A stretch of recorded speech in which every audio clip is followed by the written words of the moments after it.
Olá, irmãos. Vamos começar agora mais um culto, né? Ainda separados, ainda de forma gravada, né? Enquanto tiver esse decreto aí de que não podemos nos reunir, enquanto ainda tiver nesse esquema do corona, ainda em crescimento, né? Estamos com saudades, mas vamos continuar nos reunindo assim. Sabemos que nos encontramos em oração, né? E assim prestamos o nosso culto mesmo à distância. E que todos nós possamos ser abençoados nesta noite com a palavra que vamos ouvir e que possamos render toda a nossa adoração ao nosso Deus. Vamos ler agora o Salmo de número 34, do versículo 1 até o versículo 4.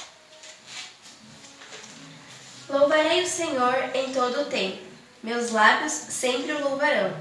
Somente no Senhor me gloriarei, que todos os humildes se alegrem.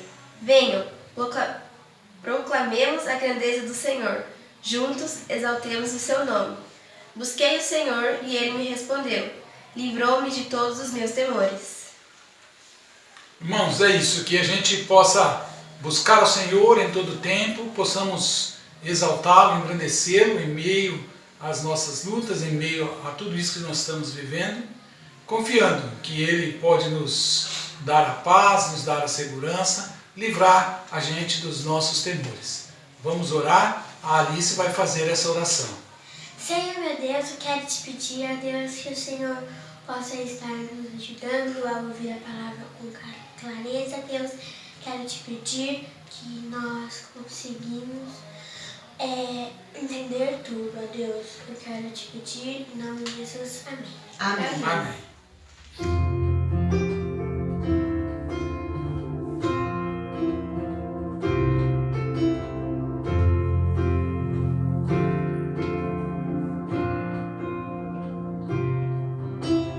Quem nos separará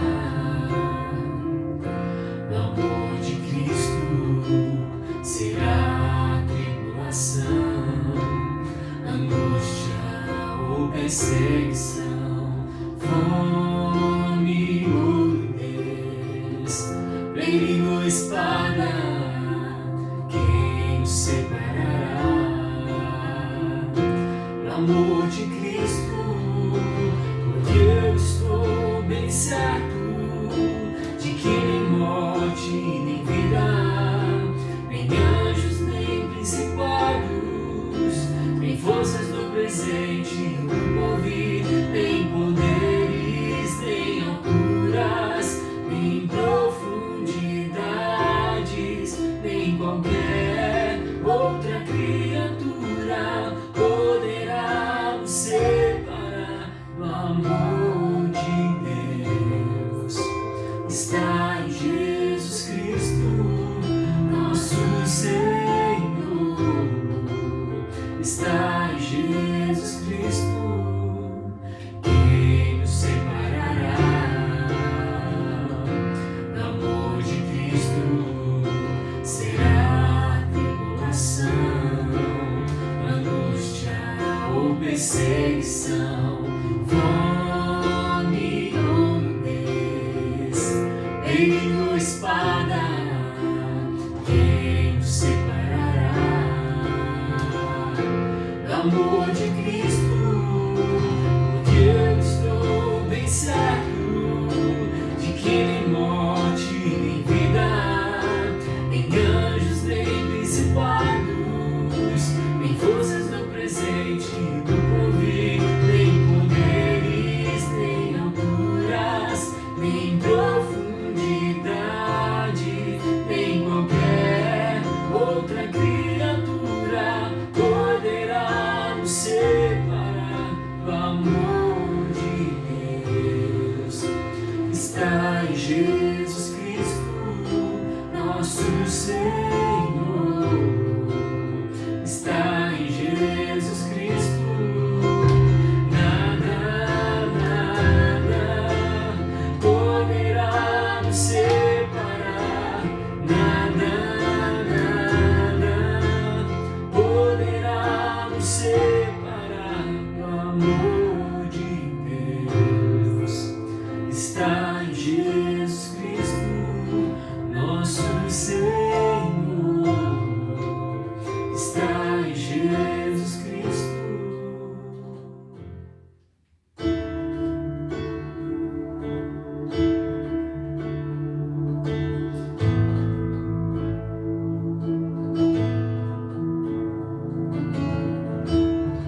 tempo meu socorro vem de ti.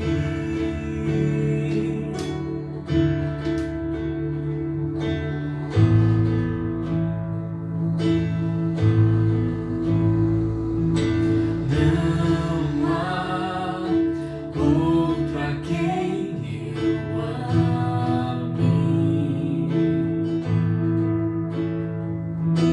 Tu és tudo que eu desejo.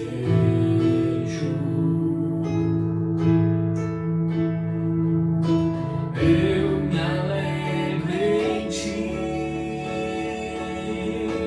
e ao Senhor direi: Tu és meu Deus, protetor, meu escudo, libertador, meu abrigo, torre forte, todo tempo meu socorro. Tu és meu Deus, protetor, meu escudo, libertador, meu abrigo, torre forte, todo tempo meu socorro vem de ti.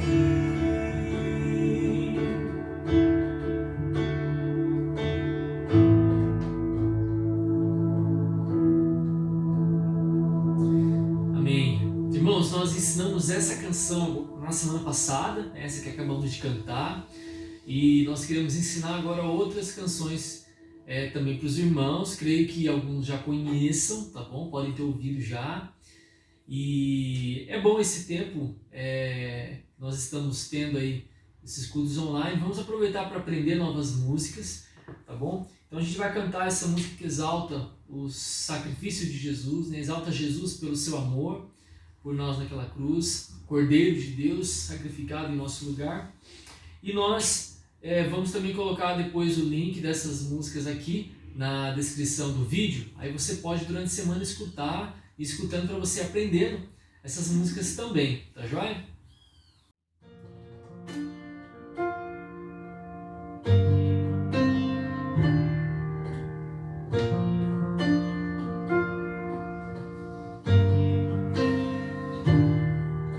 Cercado ele está, no trono ele é o Rei da glória.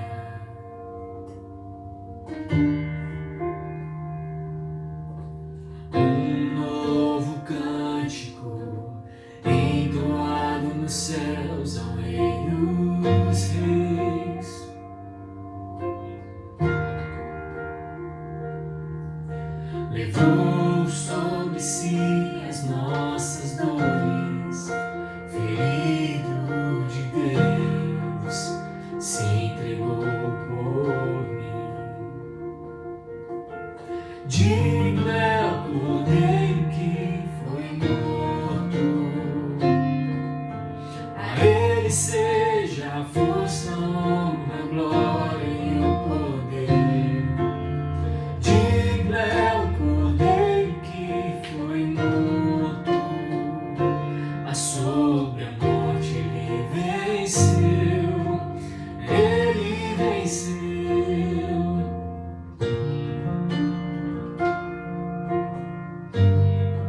está sentado no trono e ao Cordeiro seja glória, pois somente Ele é o Senhor. Jesus é o Senhor.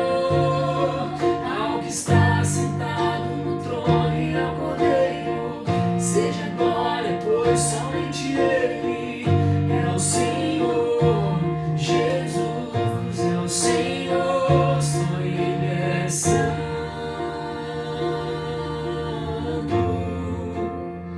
Só Ele é santo,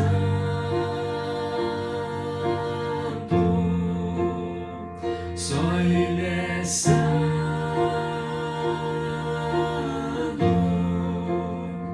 só Ele é santo.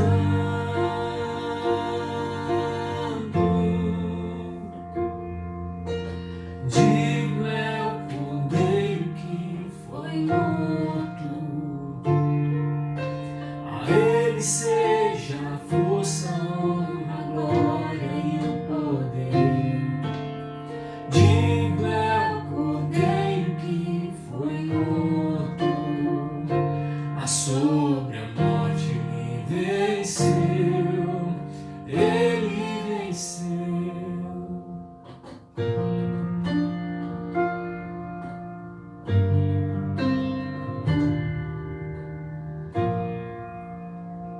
Amém. A gente vai ensinar mais uma canção, meus irmãos. Se chama Tu És o Grande Eu Sou.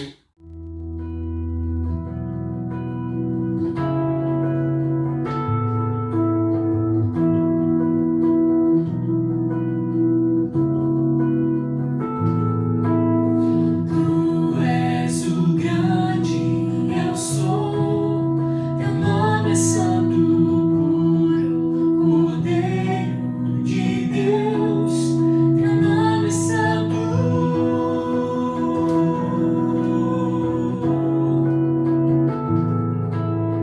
És poderoso, Senhor, teu nome é santo, Cristo, o Filho de Deus, teu nome é santo.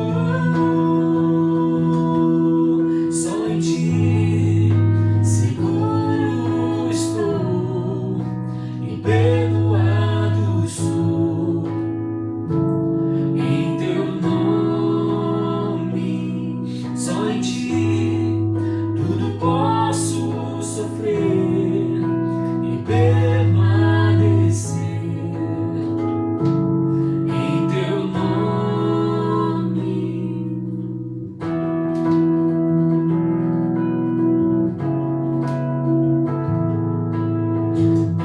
Tu és o grande eu sou, teu nome é santo, puro, Cordeiro de Deus, teu nome é santo.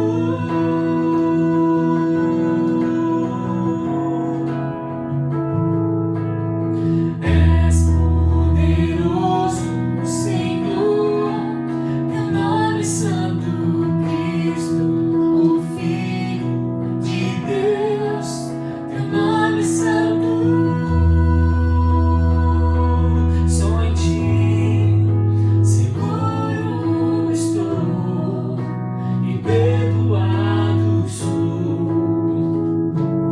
Em teu nome, só em ti tudo posso sofrer e permanecer. Em teu nome, só em ti seguro estou e perdoado sou. Em teu nome, só em ti tudo posso sofrer e permanecer. Em teu nome. Alô, irmãos, boa noite a todos. A pedido do Pastor Felipe, estou aqui gravando esse vídeo para fazer uma oração nesse momento que a gente está passando. É bem difícil e delicado para todos nós, né? O mundo hoje virou de cabeça para baixo, né? E com certeza isso afetou a vida de cada um de nós aqui. Todas as famílias, né? De uma certa maneira foi afetada, com certeza. Mas nós temos a certeza de que isso vai passar e que, se Deus quiser, tudo isso vai se acalmar, tudo isso vai ser uma fase que a gente vai superar, que a gente vai passar, e Deus está conosco, independente de toda a situação que a gente está vivendo. Deus nos fortifica, nos fortalece, né? E vamos nos manter unidos, mesmo distantes, né? Nós sabemos que o coração de cada um de nós estão juntos, né? E logo logo a gente vai estar junto, podendo se abraçar, podendo, né, sentir o calor um do outro, né? Porque nós somos pessoas bem calorosas, cristãos que sempre estão unidos uns com os outros. Mas o que eu tenho a dizer nesse momento é força, que isso vai passar. Senhor nosso Deus, Pai amado, nós viemos aqui, Senhor, para colocar as nossas vidas, nosso coração em Tuas mãos, Pai. Tu sabes, Pai, que nós temos passado por tantas coisas, Pai, essa turbulência que o mundo, Pai, está vivendo. E o Senhor sabe, Pai, que nossas vidas, nossos corações têm andado tão angustiados, Pai, tão tristes, Senhor, de tanta coisa que está acontecendo, Pai, tanta tristeza nesse mundo, Pai. Tantos planos sendo mudados, Pai, tantas famílias sendo afetadas, Pai, tanta saúde sendo afetada, Pai. Pessoas perdendo emprego, Pai, pessoas com a saúde debilitada, Senhor.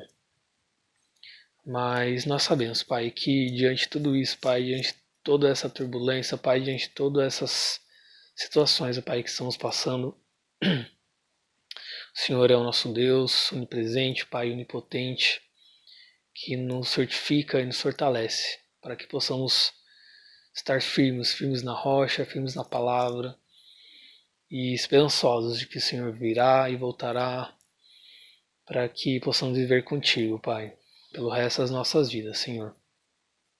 Portanto, seja conosco, Pai, acalme os nossos corações ansiosos, acalme a vida de cada um de nós, ó Pai. Fortaleça as famílias, Pai, que sejam estruturadas, que mesmo nós aqui longe, Pai, um do outro, oramos, Pai, para que tudo isso possa se resolver, para que tudo isso possa acabar de uma vez por todas, Senhor. Nós temos fé de que isso vai passar, Senhor. Portanto, acolhe-nos, Pai, para que estejamos debaixo das Tuas asas, ó Pai, debaixo do Teu carinho, Pai, debaixo do Teu amor, Senhor.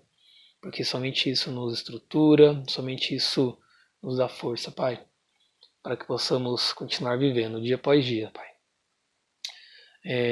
Nós oramos, Pai, para que os empregos sejam estruturados, a saúde seja estruturada, Pai, e que a paz do Senhor possa exceder todo entendimento, Pai.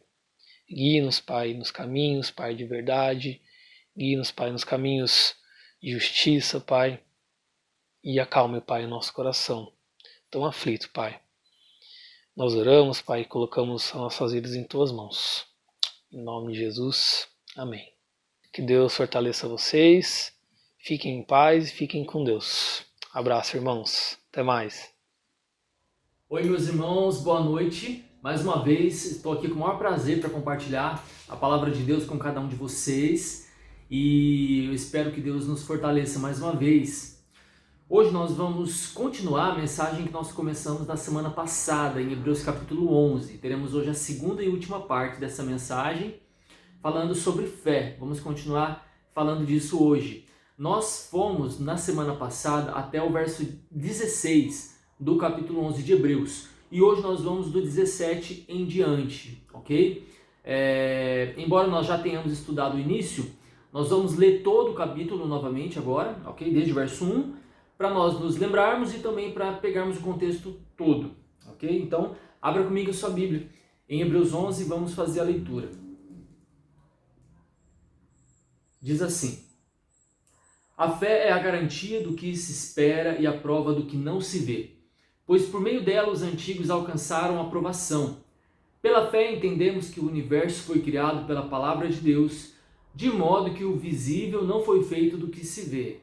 Pela fé, Abel ofereceu a Deus sacrifício superior ao de Caim, por meio do qual foi aprovado como justo, dando Deus testemunho das suas ofertas. E mesmo depois de morto, ele ainda fala por meio dela.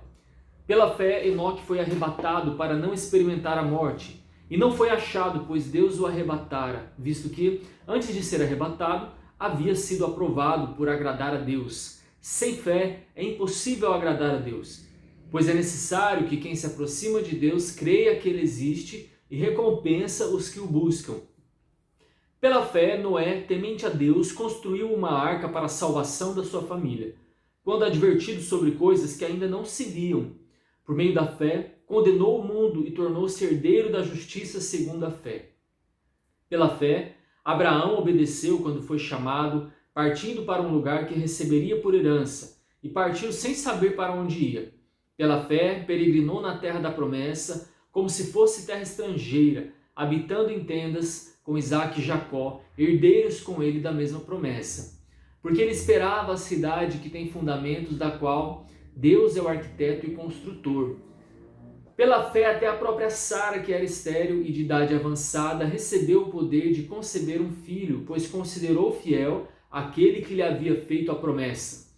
Portanto, também de um homem já sem vigor físico nasceu uma descendência tão numerosa quanto as estrelas do céu, e incontável como a areia na praia do mar. Todos esses morreram mantendo a fé sem ter recebido as promessas, mas tendo-as visto e acolhendo-as de longe, declararam ser estrangeiros e peregrinos na terra. Os que dizem tais coisas mostram que estão buscando uma pátria, e se estivessem se lembrando da pátria de onde saíram, teriam oportunidade de voltar. Mas agora almejam uma pátria melhor, isto é, a celestial. Por isso também Deus não se envergonha deles, nem de ser chamado seu Deus, porque já lhes preparou uma cidade. Pela fé, Abraão, quando provado, ofereceu Isaque para ser sacrificado. Sim, aquele que havia recebido as promessas estava a ponto de oferecer seu único filho, sobre o qual se havia falado: em Isaque será contada a tua descendência. Ele considerou que Deus era poderoso até para o ressuscitar dos mortos, e assim também simbolicamente o recuperou. Pela fé, Isaque abençoou Jacó e Esaú no tocante às coisas que ainda aconteceriam. Pela fé, Jacó, quando estava para morrer, abençoou cada um dos filhos de José e adorou apoiado sobre a extremidade do seu bordão. Pela fé, José, próximo do seu fim, fez menção da saída dos filhos de Israel do Egito e deu ordens relativas aos seus ossos. Pela fé, Moisés, assim que nasceu, foi escondido por seus pais durante 3 meses, pois viram que o menino era belo e não temeram o decreto do rei. Pela fé, Moisés, já adulto, recusou ser chamado filho da filha do faraó, escolhendo, pelo contrário, ser maltratado com o povo de Deus, em vez de experimentar por algum tempo os prazeres do pecado. Ele considerou a afronta de Cristo como uma riqueza maior do que os tesouros do Egito, pois tinha em vista a recompensa. Pela fé, ele deixou o Egito, não temendo a ira do rei, e perseverou como quem vê aquele que é invisível. Pela fé, celebrou a Páscoa e a aspersão do sangue, para que o destruidor não tocasse nos primogênitos. Pela fé, os israelitas atravessaram o Mar Vermelho, como se estivessem em terra seca. Ao tentarem fazer o mesmo, os egípcios afogaram-se. Pela fé, os muros de Jericó caíram, depois de rodeados por 7 dias. Pela fé, a prostituta Raabe não morreu com os desobedientes, pois acolheu em paz os espias. E que mais direi? Pois me faltará tempo se eu falar de Gideão, de Baraque, de Sansão, de Jefté, de Davi, de Samuel e dos profetas. Estes, por meio da fé, venceram reinos, praticaram a justiça, alcançaram promessas, fecharam a boca de leões, apagaram a força do fogo, escaparam ao fio da espada, da fraqueza tiraram força, tornaram-se poderosos na guerra, puseram em fuga exércitos estrangeiros. Algumas mulheres receberam pela ressurreição seus mortos, alguns foram torturados e não aceitaram ser livrados para alcançar uma melhor ressurreição. E outros experimentaram zombaria e espancamentos, correntes e prisões. Foram apedrejados e provados, cerrados ao meio, morreram ao fio da espada, andaram vestidos de peles de ovelhas e de cabras, necessitados, aflitos e maltratados. O mundo não era digno dessas pessoas. Andaram vagando por desertos e montes, por cavernas e buracos da terra. E todos eles, embora recebendo bom testemunho pela fé, não obtiveram a promessa, visto que Deus havia providenciado algo melhor a nosso respeito, para que sem nós eles não fossem aperfeiçoados. Bom, irmãos, relembrando aqui um pouquinho do que vimos na semana passada, refrescando a memória, nós falamos sobre o fato de que muitos têm fé, né? Muitos no mundo, os homens em geral, possuem fé em alguma coisa, mas nós vimos que a nossa fé é uma convicção em um alvo definido pelo próprio Deus. Nós falamos, né, que crer em qualquer coisa, crer no que a gente quiser, não nos salva, não resolve o nosso problema. A fé cristã é uma certeza acerca de coisas presentes, reais, invisíveis, mas reais, e também acerca de acontecimentos futuros que o Senhor prometeu. O próprio Deus revelou para nós ao longo da história, por meio dos profetas, e hoje nós temos essa revelação em nossas mãos, que é a sua palavra.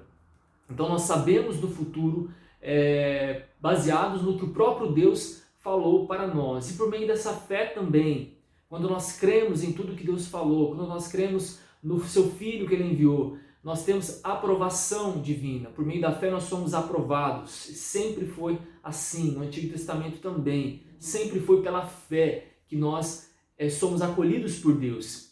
E por meio de homens e mulheres que temeram a Deus, nós temos exemplos de fé. Nós temos a fé demonstrada. E é isso que nós começamos a falar semana passada e vamos continuar hoje aqui. Como que a fé é demonstrada. Nós vimos sobre Abel, que Abel demonstrou a sua fé cultuando a Deus com verdade. Nós vimos que a fé de Enoque o levou a andar com Deus. Nós vimos que a fé de Noé o levou a preparar-se para o juízo de Deus. Nós vimos que a fé de Abraão levou ele a dar um passo, humanamente falando, no escuro, né? Nós vimos também que Abraão e Sara, a fé deles os levou a esperar o improvável, a despeito da impossibilidade humana deles.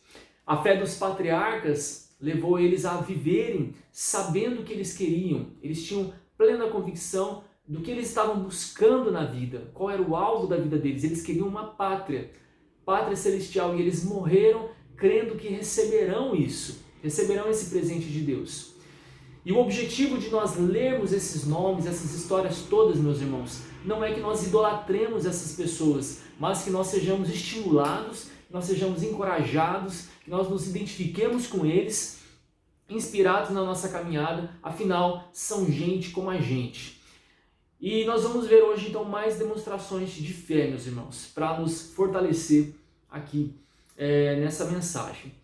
Dos versos 17 ao 38, então, né, nós vamos seguir agora. Falando de Abraão, dos versos 17 ao 19, mais uma vez ele fala de Abraão, só que um outro episódio, né? Nós já falamos de Abraão, mas agora ele está falando de uma outra situação. Abraão foi fiel mesmo quando humanamente falando era o fim. Veja bem, irmãos, em Gênesis 15, versos 5 e 6, é um texto bastante conhecido acerca da história de Abraão. Se você não conhece, vou pincelar para você rapidamente agora. Deus fez uma promessa a ele, diz assim: então o levou para fora e disse: olha agora para o céu e conta as estrelas, se é que consegue contá-las. E acrescentou: assim será a tua descendência.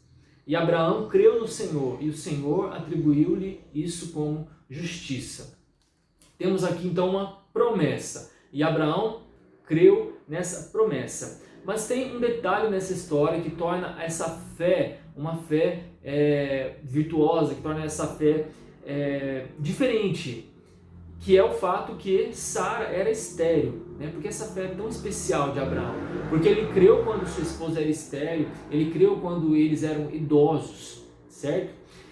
Ele olhou então para algo impossível no que dependesse dele e da sua esposa, ou seja, gerar um filho, e depositou todas as suas fichas, digamos assim, no Deus que pode fazer todas as coisas. Ele entendeu que a sua impotência não seria um problema para Deus. É como se ele tivesse vivido todos os dias da sua vida, acordando todos os dias, viveu, trabalhou, voltou para casa, todos os dias da sua vida, da sua rotina, ele viveu aguardando o que Deus disse que faria em sua vida. Apesar de mim, Deus pode fazer. Apesar de mim, Deus pode fazer. E assim ele levou a sua vida. Não se desagarrou da esperança, não se afastou de Deus por nada. Até que, finalmente, esse filho nasceu, esse filho da promessa. E agora, irmãos, Deus pede que esse filho seja entregue. Ele pede que Abraão sacrifique o seu filho. Para você que ainda não tem muita familiaridade com a Bíblia, com as histórias bíblicas, eu quero que você entenda tudo que está em jogo aqui nesse pedido de Deus que entregue o seu filho Isaac. Esse filho aqui não era simplesmente o sonho de um casal, a realização de um sonho, né, de um casal de ter filhos. Essa promessa não foi simplesmente para isso, não se trata simplesmente disso. A promessa desse filho a Abraão aqui, e a descendência dele tão numerosa, apontava para a vinda do Messias e sua igreja. Ou seja, apontava para nós, aquilo que começou lá atrás, chegou em nós hoje. Lá em Gálatas 3, versos 14, Gálatas 3, verso 16, se você ler, você consegue compreender essa ligação de Jesus, da igreja, nós, os gentios, com aquilo que foi prometido lá atrás para Abraão, ok? Em João também, além de Gálatas 5, Gálatas 3, aliás, em João 8,56, Jesus diz assim: Abraão, vosso pai, regozijou-se por ver o meu dia. Ele o viu e alegrou-se. Então ali Jesus afirma que Abraão creu no Messias, que viria a sua descendência, certo? João 8,56. Então o que estava em jogo ali não era simplesmente a aniquilação do sonho de um casal. Não é simplesmente isso. O que estava em jogo ali era toda a história da redenção que hoje conhecemos. Sacrificar Isaac era o mesmo que anular tudo que Deus prometeu, certo? Essa aprovação foi dura, não foi? Essa aprovação foi dura só pelo fato de ser filho, né? Entregar o próprio filho, é algo duro demais. Se fosse nós, talvez nós pensaríamos, né, e retrucaríamos e diríamos: Senhor, mas vamos lá, Senhor, vamos conversar. Peraí, o Senhor está lembrando que esse menino aqui, o meu filho, ele é aquele que o Senhor fez um combinado comigo? Lembra que o Senhor combinou comigo que tem promessas a serem cumpridas por meio desse menino? Eu acho que o Senhor esqueceu desse combinado, né? Mas não foi assim que ele pensou. O fato é que não foi assim que Abraão pensou. Para Abraão, Deus não quebraria a sua promessa. Para Abraão era impossível não tinha essa chance de Deus quebrar a sua promessa. Se ele prometeu que ele faria por meio de Isaac, e agora ele estava pedindo Isaac, só podia ser o seguinte: Deus vai ressuscitar esse menino. É o que diz o verso 19. Olha aí na sua Bíblia, verso 19. Se Deus está pedindo, se Deus prometeu coisas acerca desse menino e agora está pedindo esse menino, quer dizer que Deus vai ressuscitar ele. Só pode ser, certo? E o fato é que, para quem tem fé, meu irmão, o impossível é só um detalhe, né? Para quem tem fé num Deus Todo-Poderoso, aquilo que é um milagre é só um detalhe, faz parte da vida. Então, diante das coisas que parecem não fazer sentido, nós podemos ter duas posturas, irmãos. Nós podemos, primeiro, pensar assim: ah, Senhor, mas olha só, eu te busco, eu me empenho, eu obedeço ao Senhor para chegar agora e acontecer isso? Não faz sentido algum o que está acontecendo na minha vida. Isso não faz sentido, certo? E normalmente esse tipo de pensamento, ele leva a uma fé que esmorece, né? Acaba causando isso, a gente esmorece na fé. Ou posso ter uma outra postura, que olha, é pensar como Deus, como Abraão pensou aqui. Deus tem um propósito benéfico nisso. Deus sabe o que está fazendo. Deus não está brincando comigo. Eu tenho plena certeza disso. Deus sabe o que está fazendo. E com essa postura, irmãos, com esse tipo de pensamento, de confiança num Deus cheio de boas intenções, nós vemos uma fé que permanece. Uma fé que permanece quando as coisas parecem não fazer sentido nenhum. E o fato é que sim, Deus há esperança até para a morte. Certo? Você crê nisso, irmão? Que para Deus a morte não é um problema? Então, se até para a morte existe esperança, nós devemos viver nessa perspectiva diariamente também, de que não é o fim, nunca é o fim. Simples assim, nossa vida não tem mais fim. Tudo que Deus permitir em nossas vidas, se nós amamos a Deus, isso vai cooperar para o nosso bem. Deus está nos conduzindo debaixo da sua vontade.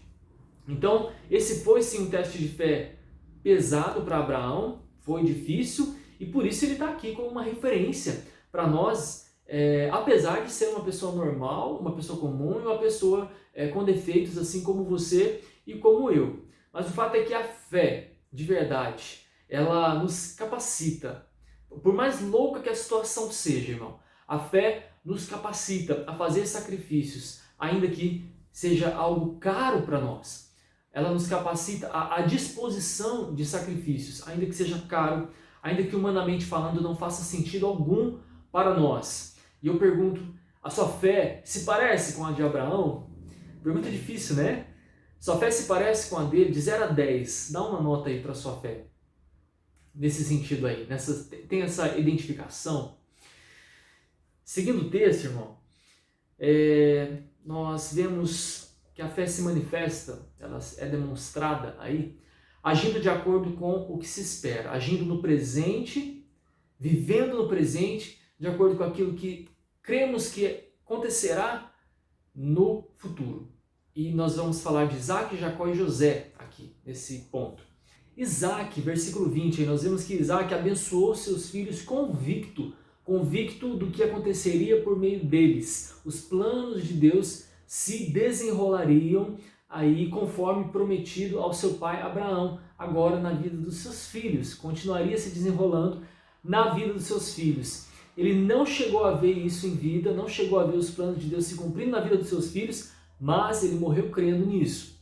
Jacó, verso 21, Jacó abençoou os seus netos, convicto do que aconteceria também por meio deles. Jacó, já velhinho, abençoou ali os seus netos que estavam à beira da sua cama, certo de que Deus cumpriria os seus propósitos por meio daqueles meninos.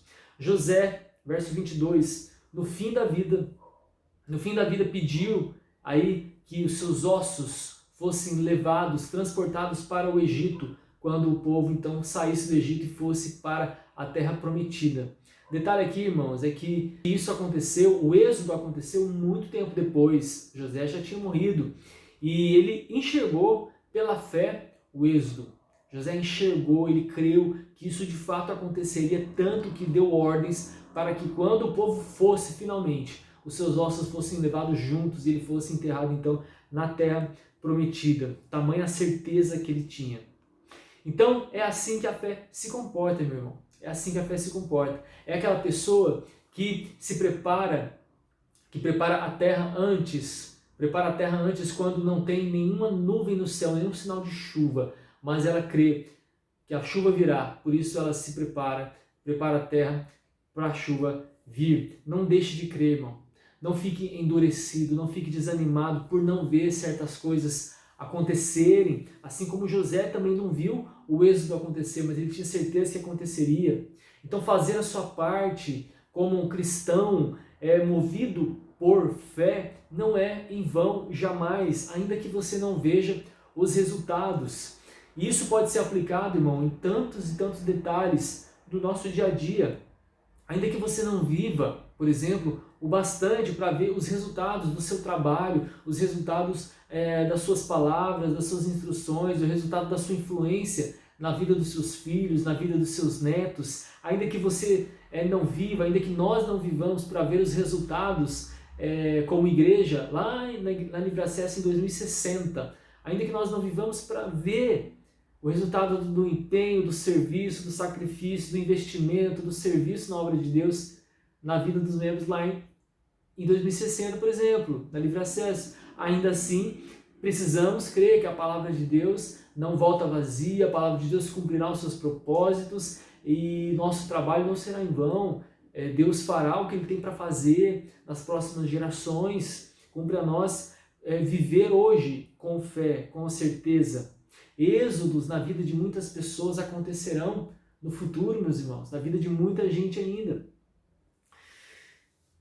E aí em seguida nós vemos o exemplo de Moisés, versos 23 a 28, recusando os prazeres transitórios do pecado e abraçando a afronta de Cristo como uma riqueza maior. O que ele entendeu, meu irmão? A minha vida aqui, eu, Moisés, ela está lá com o povo de Deus, minha vida é com eles, lá, não é aqui. Eu sou esse povo escolhido de Deus, não é o Egito o meu povo, não é aqui onde tem todas essas mordomias, esses confortos, tudo isso é bom, mas não é aqui o meu lugar. Creio também que Deus os livraria, fala aí no texto, do castigo, porque ele celebrou a Páscoa. Então aquele ato de sacrificar o cordeiro, passar o sangue nos umbrais das portas, foi um ato de fé. Pela fé ele enxergava o livramento. Então ele celebrou a Páscoa. Moisés foi um divergente ali no Egito. E abrir mão, irmãos, então deste mundo é uma manifestação de fé. A fé verdadeira se dispõe a abandonar, se dispõe a renunciar prazeres, mordomias que este mundo nos oferece, as suas escolhas, pensa aí, a sua relação com este mundo refletem aquilo que você realmente ama, refletem aquilo que você busca. As suas escolhas, sua relação com o mundo revela o quê? Reflete o quê sobre você? Você se vê constantemente recusando ideias, recusando valores, recusando programas de televisão, recusando propostas, convites, por crer que ser quadrado, que ser antiquado por causa de Cristo é uma riqueza maior do que qualquer coisa que esse mundo possa oferecer. Continuando aí, versos 29 a 38, nós vemos que a fé se demonstra persistindo até mesmo sob pressão, atravessando dificuldades humanamente impossíveis, como atravessar o mar. Verso 29, o povo de Israel atravessou o mar em terra seca. O fato de eles estarem ali encurralados com o mar diante deles, o exército egípcio vindo atrás, não fez com que a fé deles ali se afogasse, né? Vamos usar a figura aí. E também se manifesta aí derrubando obstáculos por obediência à palavra de Deus. Mais uma experiência dramática do povo de Israel. Eles rodearam os muros de Jericó em obediência à palavra de Deus, e esses muros da cidade vieram ao chão. Versículo 30. Eles obedeceram ao que Deus disse, obedeceram a cada instrução, a cada palavra, por mais estranhas que elas fossem, obedeceram e tiveram vitória ali. E nesse episódio ainda de Jericó é mencionada Raabe, que foi poupada por crer em Deus e por crer nos espias. Nós podemos ver isso lá em Josué capítulo 2. Se você quiser conhecer melhor a história, leia lá Josué 2, versículo 10, versículo 11 também. Então nem mesmo a condição de pecadora daquela mulher, como prostituta que ela era, atrapalhou de crer nisso. E a fé dela é contada agora aqui nessa galeria de heróis da fé. Impressionante. Nós temos também Gideão, Baraque, Sansão, Jefté, Samuel, os profetas, e o autor não entra nos detalhes aqui, apenas cita, pincela esses nomes aqui, e todos estes, tendo fé, viveram como? Acompanha comigo aí. Venceram reinos, a partir do verso 32. Venceram reinos, praticaram a justiça, alcançaram promessas, fecharam a boca de leões, apagaram a força do fogo, escaparam ao fio da espada, da fraqueza tiraram força, tornaram poderosos na guerra, puseram em fuga exércitos estrangeiros, mulheres receberam pela ressurreição seus mortos, foram torturados e não aceitaram ser livrados. Enfrentaram zombaria e espancamentos, correntes e prisões. Foram apedrejados, foram cerrados ao meio, morreram ao fio da espada, andaram com o mínimo para viver, aflitos e maltratados. Pessoas guerreiras na fé, meu irmão. O cristianismo atual, você acha que persiste sob pressão? O cristianismo popular, o cristianismo televisivo, a teologia da prosperidade, aguenta pressão? O nosso cristianismo, que a gente vive, nós, Igreja Livre Acesso, nosso cristianismo cômodo, fácil, cheio de privilégios, nosso cristianismo livre, com liberdade de expressão, aguenta pressão? Aguenta pressão como esses nossos irmãos aqui?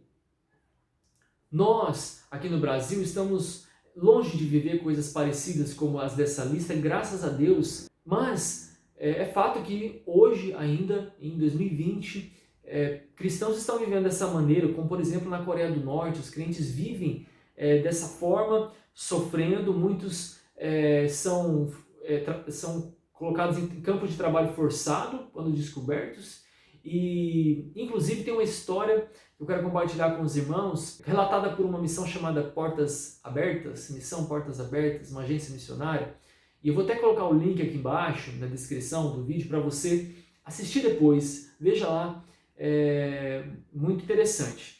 Mas a história conta o seguinte, de uma menina que a professora dela desconfiava que sua família era cristã, e a professora então pergunta para essa garotinha se na casa dela tinha um livro preto, e ela pede então que essa menina trouxesse no dia seguinte esse livro e ela daria um prêmio a ela. E a menininha ficou muito feliz, pois ela sabia que tinha um livro preto na casa dela, então no dia seguinte ela levou. Ela pegou no sofá da sua casa, que ficava escondida no vão do sofá, colocou na sua mochila e levou no dia seguinte.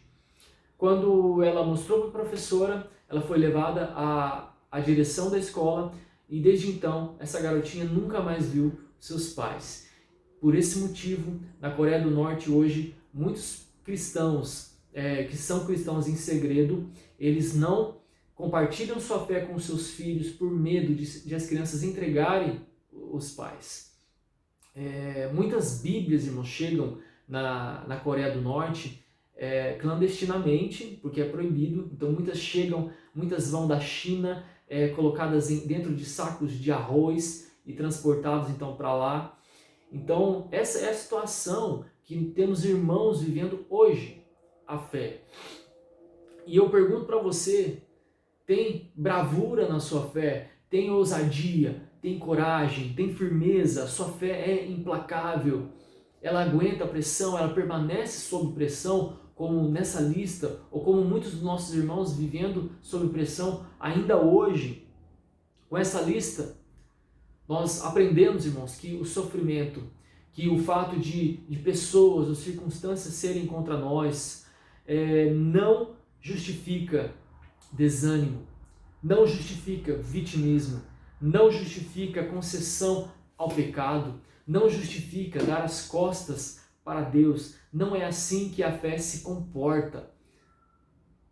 E diante disso, nós podemos, irmãos, então avaliar de fato se nós temos fé, se a nossa fé é assim, ela se comporta assim, ou ela é um mero conhecimento, ela se trata só de intelectualidade. O final deste capítulo, irmãos, ele me salta aos olhos desde que eu era criança.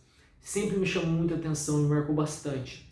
Verso 38. O mundo não era digno dessas pessoas.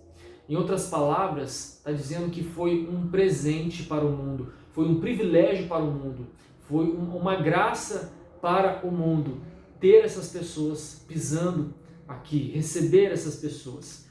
Aí você pode parar e pensar, nossa, mas essas pessoas então elas eram incríveis, essas pessoas eram demais, não é? Mas aí você olha para a lista e você vai conhecer a história deles, aí você começa a avaliar e pensa, não, mas pera, não é bem assim, eles não eram tão incríveis assim. Nessa lista tem gente sábia, tem gente... Tem, mas tem gente meio cabeça de vento também, levado por rabo de saia? Tem. Sansão tá aqui, né? Então tem as duas coisas. Tem gente sábia, mas tem gente não tão sábia também. Tem homem nobre aqui, tá nobreza? Tem Moisés, né? Foi criado numa família real, mas tem homem comum do povão também, que ninguém conhecia. Tem em Jefté. Tem mulher esposa de homem de Deus aqui? Tem. Mas tem mulher com passado questionável? Também tem. Né? Tem Raabe. Tem Sara, mas tem Raabe também. Certo? Mulheres com reputação bem diferentes. Então o que fez dessas pessoas heróis na fé? Qual que é o critério que torna essas pessoas heróis?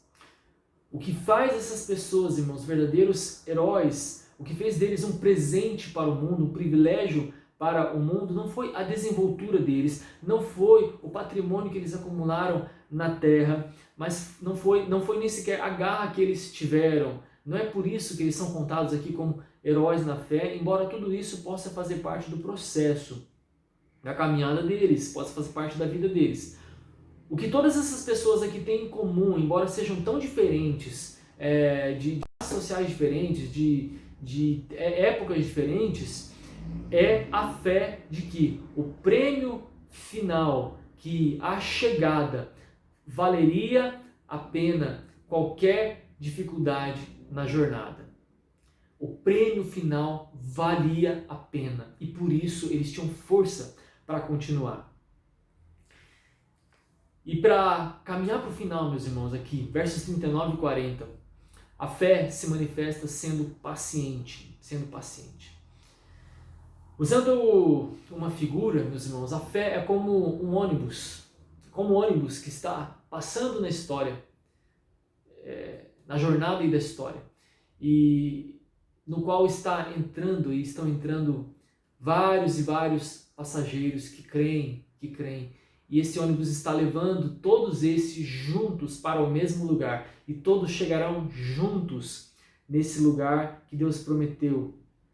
Todos os nomes aqui, os heróis fiéis, ainda não viram a promessa, não viram a concretização de tudo que Deus prometeu, porque eles tinham que esperar por nós. É isso mesmo, irmão. Presta atenção bem no que eu estou falando aqui, leia o texto aí. Eles tinham que esperar por nós. Mas como assim, Felipe? Tinham que esperar por nós? Eles que viveram na época lá do Antigo Testamento não viram a promessa do Messias se cumprir, meus irmãos. É isso, eles não viram, por exemplo, isso, certo? Ao contrário de nós vimos, né, essa promessa se cumprir. Tem aqueles também que estavam na terra quando Jesus veio ao mundo e eles viram com os próprios olhos ali essa promessa se cumprindo. E nós olhamos para trás e podemos ver na história isso cumprido, conhecer como foi a vida, o ministério, a morte e ressurreição de Jesus.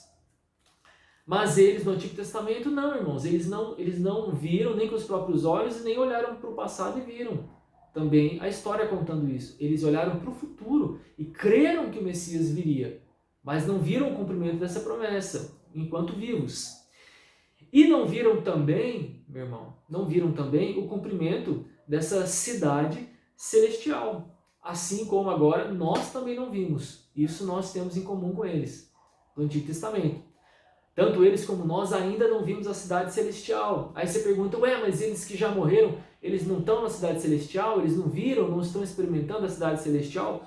Não, meu irmão. Eles estão com Cristo, mas eles não estão ainda na cidade celestial. Essa promessa ainda não se cumpriu, eles não viram ainda, porque nós entraremos juntos na cidade celestial após a ressurreição e a transformação do corpo. Eles já ressuscitaram? Já foram transformados em corpos incorruptíveis para viverem na Nova Jerusalém? Ainda não, né? Ainda estão sepultados e quando Jesus vier, então serão ressuscitados e nós também, se estivermos mortos. Então a ressurreição ainda não aconteceu. Então ninguém entrou ainda, né? Nós estamos aguardando juntos para receber o cumprimento dessa promessa da cidade celestial. Se você tem dúvidas, quer saber mais sobre isso também, meu irmão, vá estudar nessa semana 1 Tessalonicenses 4, versos 13 até o 18, também 1 Coríntios, capítulo 15, versos 35 até o 58. Leia lá para você entender melhor a respeito disso. Não estou falando aqui coisa da minha cabeça, não é o que eu acho, não. A Bíblia ensina isso para nós. Então nós veremos, meus irmãos, o cumprimento dessa promessa juntos. Eles estão esperando aí por nós, né? Esse, como a figura que eu usei aí, ônibus, né? Que é a fé, está nos levando aí para o mesmo destino, mesmo lugar. E nós chegaremos todos juntos. E eu não sei você, mas eu acho o máximo, meu irmão, pensar nisso, que nós hoje, em 2020, temos a mesma expectativa que essa lista de pessoas aqui. Nós temos uma expectativa em comum com essas pessoas aqui. Isso não é demais? Nós estaremos reunidos para receber o mesmo presente. Nós pisaremos o mesmo chão que essas pessoas aqui dessa lista, porque nós viveremos na mesma cidade. Nós nos cruzaremos nas mesmas esquinas que esses nomes aqui que nós lemos em Hebreus 11. Nós seremos da mesma cidade, nós sentaremos nas mesmas praças, nós correremos juntos nos mesmos parques. Com esses aqui que foram cerrados ao meio, nós vamos conversar com esses aqui que foram apedrejados por causa da sua fé. E aí talvez você vai poder contar, olha, eu não fui cerrado ao meio com você não, irmão, eu não fui apedrejado não, mas nossa, eu tinha um chefe, que você não faz ideia do quanto eu fui perseguido, mas eu tive um câncer e você não faz ideia de como foi difícil. Talvez, né, olhar para Davi, e olha Davi, eu imagino que deve ter sido difícil sim reinar em Israel. Eu não tenho dúvida não que deve ter sido dureza, mas olha, eu acho que você não queria viver em 2020, viu? Você não faz ideia, em 2020 o mundo experimentou uma pandemia. Sabe o que é isso, Davi? Eu vou te explicar aqui melhor, aí contar para ele. Olha, você não ia querer governar, não ia querer reinar nesse tempo não, viu? Foi um caos sanitário, um caos econômico, meu Deus do céu. Mas uma coisa que todos nós poderemos celebrar é que nós fomos mantidos firmes na fé. Nós não desanimamos, independente das diferentes aflições, angústias que nós passamos nessa vida aqui, nós não desanimamos, nós mantivemos firmes e agora estamos aqui na cidade celestial juntos. E tudo que nós vivemos nessa terra, nessa vida, seja nós, seja os irmãos dessa lista aqui, tudo isso será apenas passado, tudo isso não fará mais a menor diferença, tudo isso não doerá mais em nenhum de nós. Para terminar, meu irmão, a sua fé é autêntica. Esse é o desafio para nós nessa noite, para nós pensarmos. Os seus olhos estão fixos no que? A sua vida se trata do que? Você pode ter muitos defeitos ou muitas qualidades, você pode ter muito dinheiro ou pouco dinheiro, você pode ter muitas oportunidades ou poucas oportunidades, você pode ter muita saúde ou pouca saúde. O fato é que nada disso te faz herdeiro da cidade celestial. A única coisa que importará no final é se havia fé que te acompanhou até a sepultura. Fé te acompanhou até a morte. Tudo que fará diferença é se você morreu sabendo o que você queria da vida. Você sabe o que quer, meu irmão?